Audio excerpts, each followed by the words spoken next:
A finance minister must be precise. However, this session was riddled with typographical errors and misallocations involving hundreds of millions of dollars.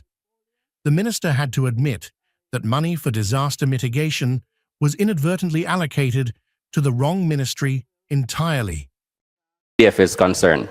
Your revised numbers indicate that 747,400 of that have been moved to the Ministry of Economic Growth and Job Creation and Infrastructure Development for implementation of the special end-of-year constituency-based disaster mitigation. That leaves $101 million, which I'm assuming the remark and classification remains, which is additional requirement for the Constituency Development Fund. Can you explain?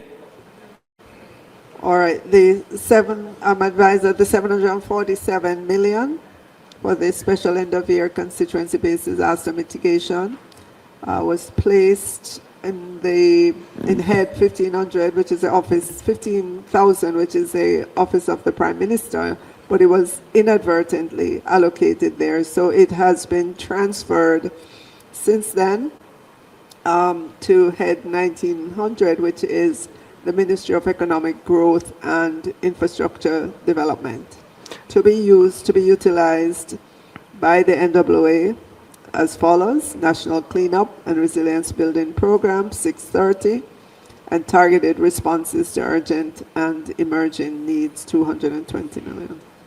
Which leaves a balance of $101 million. Can you indicate what that represents and whether it's still under the classification of additional requirement for the Constituency Development Fund? So, remember, instead of 747, it's now 850.